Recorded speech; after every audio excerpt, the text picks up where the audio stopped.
Ah, mas eu não tenho dinheiro para reformar minha casa. Talvez essa seja uma das maiores barreiras quando a gente fala sobre envelhecimento. Muita gente acredita que adaptar uma casa significa quebrar paredes, remover os pisos, fazer uma grande obra ou gastar muito dinheiro. Hoje eu quero te mostrar que muitas vezes a melhor adaptação não começa com grandes reformas, ela começa com um novo olhar. E antes de mudar uma casa, a gente precisa entender quem vive nela. Uma mesma casa pode funcionar muito bem para uma pessoa, mas também pode ser extremamente difícil para uma outra pessoa. E é exatamente por isso que eu sempre digo: o problema não está apenas no ambiente. O problema está na relação entre a pessoa e o ambiente. E é essa relação que o design de interiores procura compreender. Na gerontologia, existe um conceito muito importante que se chama capacidade funcional. A gente já falou sobre ele em outros vídeos, né? Mas a capacidade funcional, ela permite que a pessoa continue fazendo as tarefas do dia a dia dela com autonomia e com independência.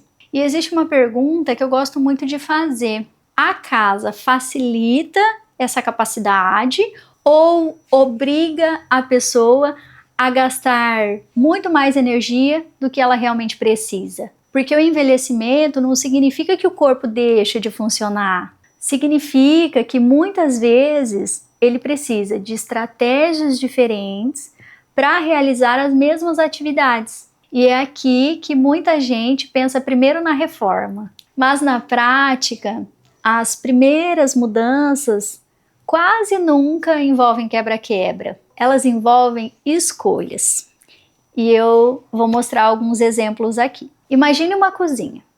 Muitas vezes, os objetos, os utensílios que são utilizados ali no dia a dia ficam nas prateleiras mais altas.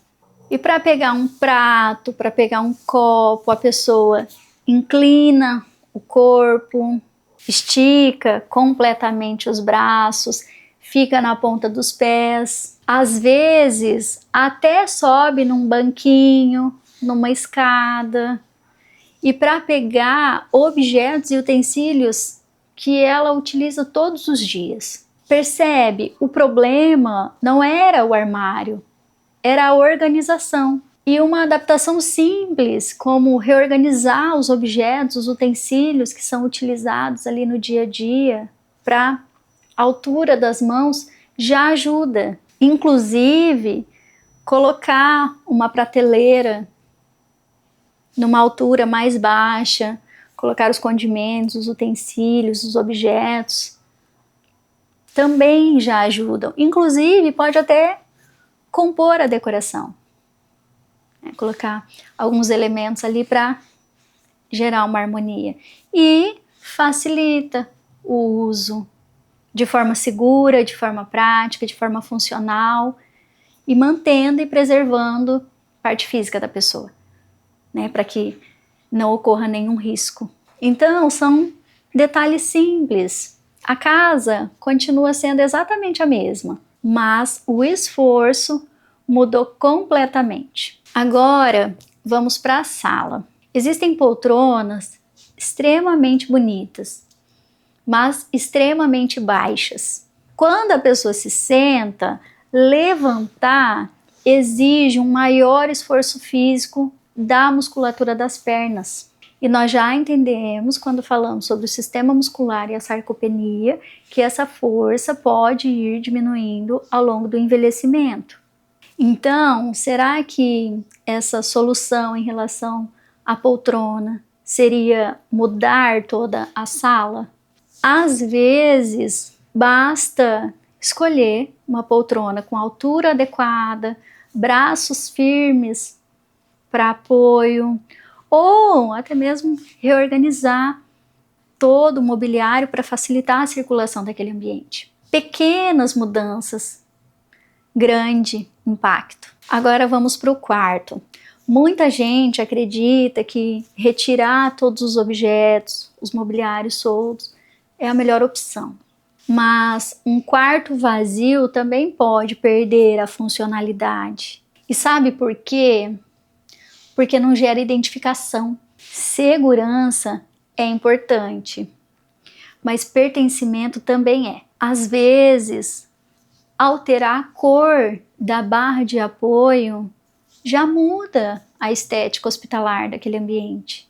Um papel de parede ou uma tinta que gera contraste entre os elementos já ajuda a tirar essa sensação também, deixar o ambiente mais acolhedor, mais harmonioso. Uma arandela de clipe ou uma luminária de LED tipo bastão ao lado da cama, apoiada na mesa de cabeceira ou na própria cabeceira, né? A de clipe você pode enganchar ela. Já ajuda, já serve de apoio para iluminar o caminho. Essas decisões custam bem menos do que uma reforma. São adaptações simples e funcionais que atendem perfeitamente e podem mudar completamente a rotina. Agora vamos pensar no banheiro. Nem sempre é preciso quebrar tudo. Caso o seu banheiro seja escorregadio ou um pouco escorregadio, é possível colocar fitas adesivas. É resistente à água, mofo e bolor e você mesmo pode aplicar. É bem simples. Uma outra solução que eu acho muito interessante também é o tratamento anti-slip. É um líquido que age na porosidade do piso para aumentar o atrito e evitar escorregões ou quedas. E ele funciona em mais de 20 superfícies. Com essas pequenas soluções, você não precisa trocar todo o revestimento do banheiro, o que evita quebra-quebra e também gera economia. E para os produtos assistivos que dão suporte, existem as barras de apoio que podem ser instaladas sobre o revestimento, existem os bancos articulados que também otimizam espaço ali no banheiro. Inclusive eu adoro essa solução em projeto, acho muito significativa. Existem as duchas manuais que são práticas também na hora do banho. E existem outros detalhes que podem ser reorganizados dentro do banheiro, como o porta-toalhas, por exemplo. Às vezes está muito distante, você pode trazer para perto da mão, né, para não sair molhado, caminhando pelo ambiente e correr o risco de sofrer uma queda. Então, pensar na dinâmica desse espaço e entender, né, os movimentos que acontecem ali e reorganizar também pode ser uma ótima solução.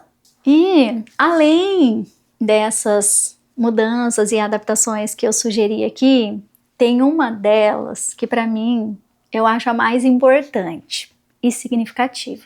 E ela não custa absolutamente nada. Respeitar o tempo do organismo. Às vezes você quer fazer as coisas com pressa, mas o seu organismo precisa de tempo. Então você não precisa acelerar o processo das coisas. Vai fazendo calmamente. Nós vivemos em um mundo que incentiva a pressa, mas o envelhecimento nos ensina exatamente o contrário. Levantar devagar, esperar alguns segundos antes de caminhar, acender a luz antes de caminhar pelo quarto, sentar para calçar um sapato, usar os apoios disponíveis. E essas atitudes também são adaptações. Adaptar uma casa nunca foi apenas modificar as estruturas, é modificar a forma como nos relacionamos com o ambiente. E talvez seja exatamente isso porque eu gosto tanto do design de interiores. Porque ele não começa perguntando o que vamos construir, ele começa perguntando como essa pessoa vive. E é essa resposta que determina todas as outras. Uma casa bem adaptada não é a casa que tem mais barras de apoio ou a mais tecnológica, nem a mais cara.